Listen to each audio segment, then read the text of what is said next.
Do you know that feeling of sitting in the dark when the power goes out, hoping that the food in your refrigerator survives? Well, that was us last winter, but with the Allpowers R2500 Plus portable power station, it will never happen again. The first thing to do is to get this box opened up and see what the unit looks like, because UPS did their usual bang-up job carefully transporting this box to my house. I actually watched the driver literally throw the box on the ground in front of the garage door, which was disappointing to say the least. Don't get me wrong, this is a solid unit that comes in at 64 pounds, or 29 kilograms for those folks that don't use Freedom units, but I don't think that it warranted tossing the box on the ground. On top of the foam, you will see the AC charging cable that this unit comes with, along with the instruction manual. The packaging is simple but very solid. There are two thick layers of high-density foam, one on top and one on bottom, and then the corners of the box are reinforced with thick cardboard protectors. That gives plenty of space around the outside to keep any kind of crush or puncture from getting to the unit itself, which is great to see. Once the top foam has been removed, all you need to do is grab the handles and pull the entire unit up and out of the way, which will show the layer of foam on the bottom of the box. All things considered, I am pretty happy with the packaging, and it obviously survived the trip here.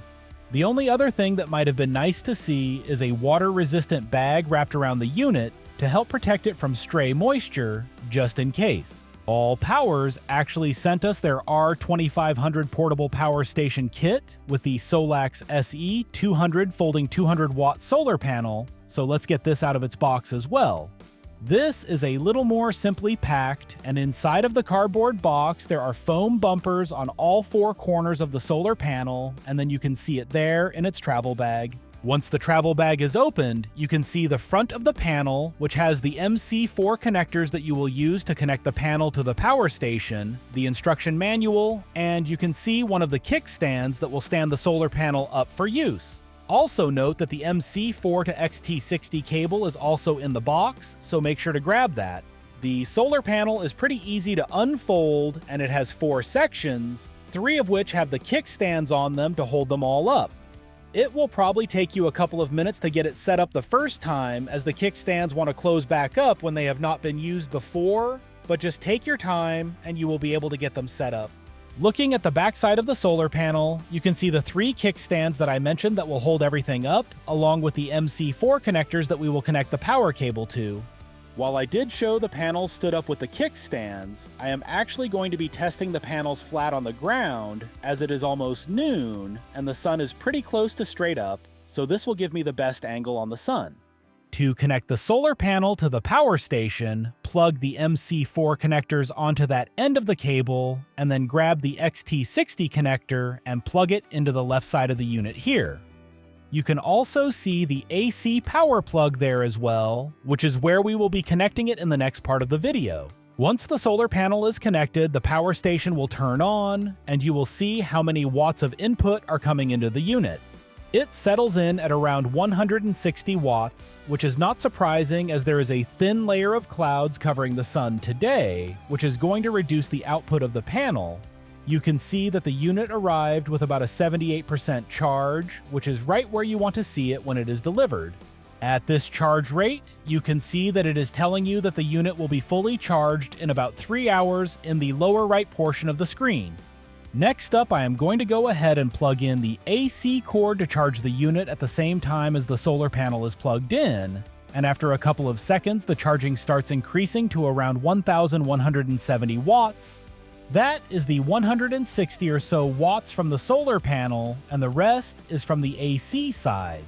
Now that the unit is charging, there is one thing that matters more to me than anything else when it comes to one of these power stations, and it probably isn't what you think. I am going to push the AC output power button once, and you will notice on the screen that the word UPS has appeared in a little circle. What this should do is to allow the unit to charge at the same time that you are running an AC load from the power station as well. This is more rare than you would think, as a lot of the more affordable power stations use the same internal circuitry to charge via AC as they do to output AC, so you can only do one or the other. What I have done is plugged our toaster into the unit and turned it on, and you can see that it is drawing almost 1,000 watts from the unit, but it is also still charging the unit with 700 watts at the same time, which is really exciting. There are a couple of restrictions on this function that took me a little while to figure out, but we can check out one of them here. What I have done is to plug in my drip coffee pot as well as the toaster, which jumps the output watts all of the way up to 2,250 watts, which is actually pretty close to its sustained maximum output of 2,500 watts, though it will allow a surge of up to 4,000 watts of draw for a brief period. You can't hear it as I have muted the video, but once the power draw jumps up above about 1,500 watts, the power station will let out a loud beep and then turn off the UPS function to run strictly on battery power. To run at this level, the power station does need the full functionality of the AC circuit, which isn't the kind of flexibility that a fully DIY system will give you, but it is a pretty good compromise in my books. If we pull back a little bit, you can see the toaster we are using, along with our Survivor coffee pot that just won't stop working, which I really appreciate from any appliance.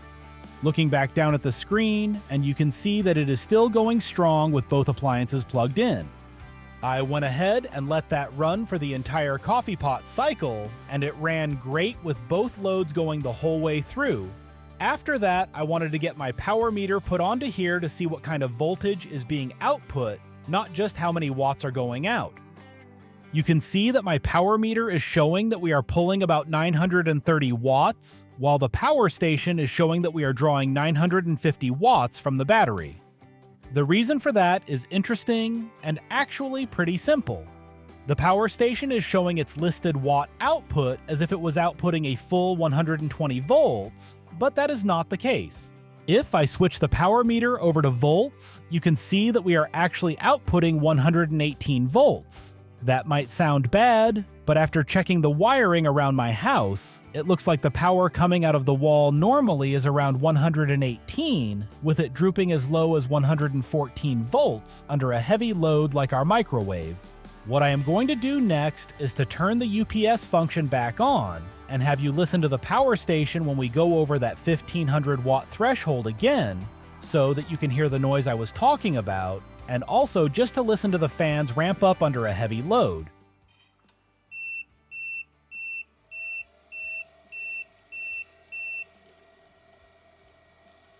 It doesn't beep for very long, just enough to let you know that the switchover has happened and that you are no longer in the UPS mode. After this, I let it go for another coffee pot cycle with the toaster running as well, and it did great, and by the time I was done testing this, the Allpowers R2500 Plus was at about a 50% charge, which isn't bad after the time it took to put 4 pots of water through the coffee pot with the toaster also running, and it wasn't even fully charged when we started. Alright, let's move this unit inside and see if it can actually pick up the slack when the power goes out and you need to keep those refrigerator contents cold. You can see my refrigerator on the left, our outlet on the right, and the unit charging on the chair right in between them. UPS mode is enabled, but as the refrigerator's compressor isn't running, there is no power draw on it currently. You can see that the charge level has jumped 6%, which shows that it took a while for the refrigerator to turn on.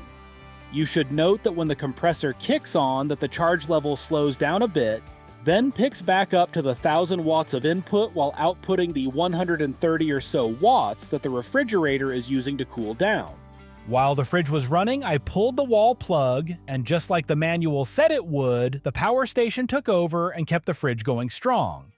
This means that if you have a storm coming that you think might take out the power, you can plug your refrigerator into the power station ahead of time with the power station plugged into the wall, and if the power goes out, you don't have to worry about your food.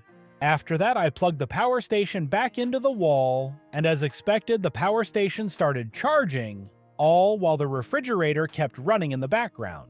As long as the load that you have plugged into the power station doesn't go over that 1,500 watt threshold, it will happily switch back and forth charging when there is power and keeping everything going when there is not. There is one more thing that I want to show you, but to use this function you are going to need to download the Allpowers app and connect to the unit via Bluetooth. To turn on Bluetooth, hold the DC button for 3 seconds and you will see the Bluetooth icon appear on the screen, then just go through the prompts in the app until you are connected. You may have noticed that the specs for this unit state that it can charge from AC at up to 1500 watts, but all that we have been seeing so far is 1000 watts. That is where the app comes in, and the work mode setting that is in there. You actually have 3 different settings: standard mode, mute mode, and fast mode. Standard mode is what we have been in this whole time, hence the 1000 watts of charging.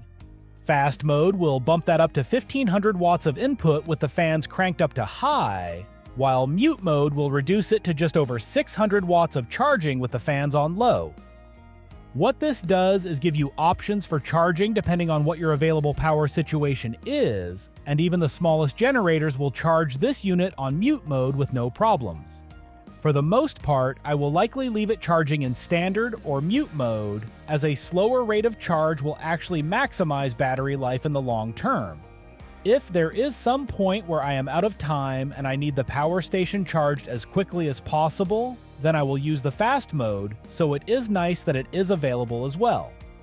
I didn't really show it in the video, but yes, the USB outputs work great, and the USB-C 100-watt ports charge my son's laptop incredibly quickly. The 12-volt plug on the other side works great as well, and I will be using that if we ever end up with another 12-volt refrigerator for camping like we used to have. The best part about this kit, however, is the price, and you can pick up the R2500 Plus power station with the SE200 solar panel for only $839 on their website right now. But that's not all.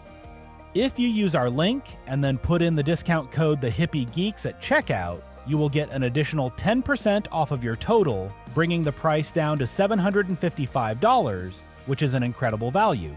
A big thank you to Allpowers for sending this combo out for us to take a look at, and our discount code will work for anything on their website, not just this exact kit, so if there is anything on there that you have been wanting to try out, this is a perfect time to make it happen.